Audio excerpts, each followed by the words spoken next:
আসসালামু আলাইকুম। আবারও এসেছি সেই দমদমিয়া নাফ নদীর জেটি ঘাটে। আপনাদেরকে নাফ নদী সম্পর্কে জানাবো এবং সম্পূর্ণ ভিডিওটি দেখবেন। ভালো লাগলে সবাই ফলো করবেন। আমি আবু তালহা বলছিলাম। বাংলাদেশের দক্ষিণ পূর্ব কোণে কক্সবাজার জেলার টেকনাফ উপজেলায় অবস্থিত এই নাফ নদী।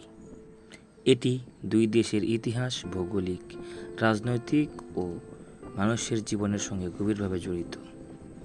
এই নাফ নদী দুই দেশের আন্তর্জাতিক সীমারেখায় একটি গুরুত্বপূর্ণ অংশ হিসেবে বিবেচিত।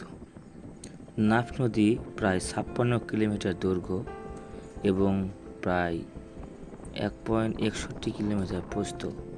দীর্ঘ এই নদী বঙ্গোপসাগরে গিয়ে মিশে গেছে।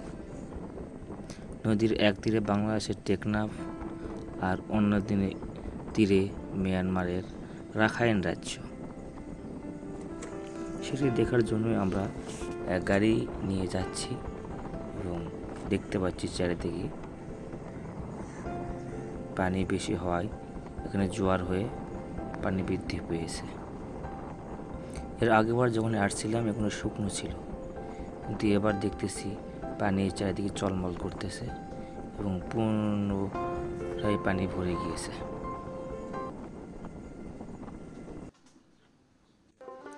আপনারা দেখতে পাচ্ছেন ওই দূরে পাহাড় দেখা যাচ্ছে, এরপরে মিয়ানমার, আর এই নাফ নদীর এই পারে আমি দাঁড়িয়ে রয়েছি বাংলাদেশে। এই নদীটি পার হলে মিয়ানমার রাখাইন রাজ্য। খুব চমৎকার একটা দৃশ্য, খুব ভালো লেগেছে। তবে নাফ নদী শুধু সৌন্দর্যের জন্য নয়, মানবিক দিক থেকেও অত্যন্ত গুরুত্বপূর্ণ। রোহিঙ্গা সংকটের সময় হাজার হাজার মানুষ এই নদী পাড়ি দিয়ে বাংলাদেশে আশ্রয় নিয়েছে। সাধারণত এই জেটিকে বলা হয় দমদমিয়া জেটি।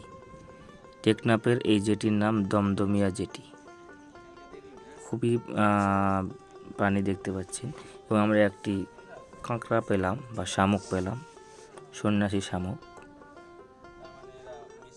এই নদীটির গড় গভীরতা প্রায় 42 ফুট এবং সর্বোচ্চ কিছু কিছু পয়েন্টে এর গভীরতা প্রায় 128 ফুট বা 39 মিটার।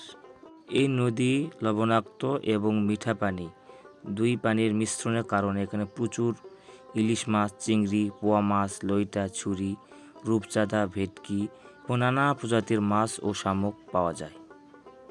প্রতি বছর পর্যটন মৌসুমে সাধারণত নভেম্বর থেকে মার্চ মাসে এই জেটি থেকে সেন্ট মার্টিনের উদ্দেশ্যে জাহাজ রওনা করা হয়। ভিডিওটি দেখার জন্য আপনাদেরকে ধন্যবাদ। পরবর্তী ভিডিওর জন্য